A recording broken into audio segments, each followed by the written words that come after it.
ஒரு சின்ன மெனக்கெடுதல் அட்டகாசமான ஆரோக்கியம். வணக்கம், வெல்கம் டு சென்னை சிவரஞ்சனி. இன்னைக்கு நம்ம டிஎன் ரோஸ் அரிசியை நம்ம சமைக்க போகிறோம். அது மட்டும் இல்லைங்க, வாழைக்காய் புட்டு ஃப்ரை எல்லாமே பண்ண போகிறோம். பார்க்கலாம் வாங்க. இப்போ நம்ம 2 வாழைக்காவை ஸ்டீம் பண்ண போகிறோம். அதுக்கு நான் ஒரு இட்லி பாத்திரத்தில் தண்ணி ஊற்றி நாம் நீராவியில் வேக வச்சுட்டோம். பாருங்கள், நல்லா வெந்துருச்சு. ஒரு 5 நிமிஷம்தான் அதுக்குள்ளே வெந்துடும் வாழைக்காய். இதுக்கப்புறமா நம்ம அது தோலெல்லாம் நீக்கிட்டு நம்ம இதை நல்லா அழகாக துருவிடலாம். தண்ணியில் வேக போடுறத விட நீங்கள் இந்த மாதிரி ஆவியில் வேக வைக்கும் போது நம்ம முழு சத்துக்களையும் நம்ம இந்த வாழைக்காய் நமக்கு கொடுக்கும். கண்டிப்பாக நீங்கள் இந்த மாதிரி செஞ்சு பார்த்தீங்கன்னா நமக்கு வாய்வு பிரச்சனை கண்டிப்பாக வராது.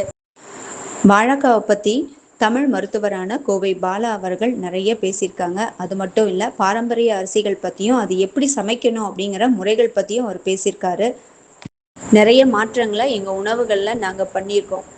வாழைக்காய் புட்டுக்கு தேவையான வெங்காயத்தை நம்ம கட் பண்ணி எடுத்துக்கிட்டோம். தேங்காய் துருவல் கண்டிப்பாக நமக்கு தேவை. கருவேப்பிலை, ஒரு பச்சை மிளகா, அப்புறமா பூண்டு, இதெல்லாமே நம்ம ரெடி பண்ணி வச்சாச்சு. பூண்டை லேசாக தட்டிக்கிறோம்.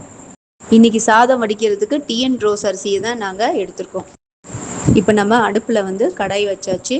இதுக்கப்புறமா நான் கொஞ்சம் கடலெண்ணெய் ஊற்றி கடுகு, உளுந்தம்பருப்பு, பெருங்காயம், நம்ம மிளகாய் இருக்கிறதுனால நம்ம இதுக்கு மிளகாய் வத்தல் போட வேண்டாம். கொஞ்சம் பூண்டு எல்லாம் போட்டு நம்ம லேசாக வதக்கிக்கலாம். ஏன்னா புட்டு நம்ம ரொம்ப வதக்கக்கூடாது.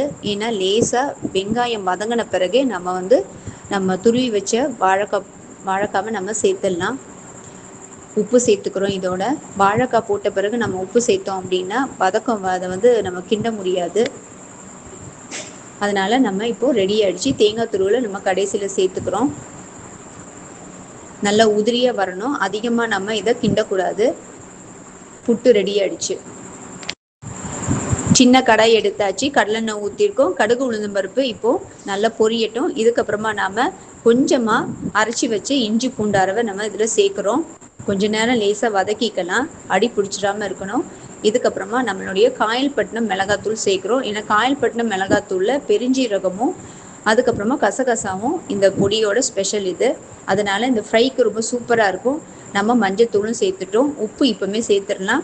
இந்த ஃப்ரைக்கும் நாம் ஃபஸ்ட்டே நம்ம உப்பு சேர்த்துட்டோன்னா இந்த காயில் நல்லா இறங்கிடும்.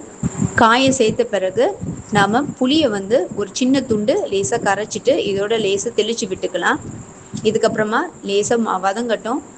தட்டை போட்டு மூடி ஒரு 10 நிமிஷம் கழித்து நம்ம இதை பார்த்தோம்னா நல்லா அழகாக இந்த காரம், உப்பு எல்லாம் இறங்கியிருக்கும். இதுக்கப்புறமா நாம் முளைக்கட்டின பச்சை பயிறு மாவை இதோட நம்ம 1 ஸ்பூன் சேர்த்துக்கிறோம். சூப்பராக இருக்கும். இந்த ஃப்ரைக்கு இந்த பச்சை பயிறு மாவு ஒரு மொறுமொறுப்பை கொடுக்கறது மட்டும் இல்லைங்க, காரத்தையும் கம்மி பண்ணும். தட்டி வச்ச பூண்டு, கருவேப்பிலையும் சேர்த்தாச்சுன்னா ஃப்ரை ரெடி. இப்போ நம்ம சாதம் வெங்கல பானையில் தான் பண்ண போகிறோம். அதுக்கு தேவையான தண்ணியெல்லாம் ஊற்றியாச்சு. இதுக்கப்புறமா நம்ம அரிசியை சேர்த்துடலாம்.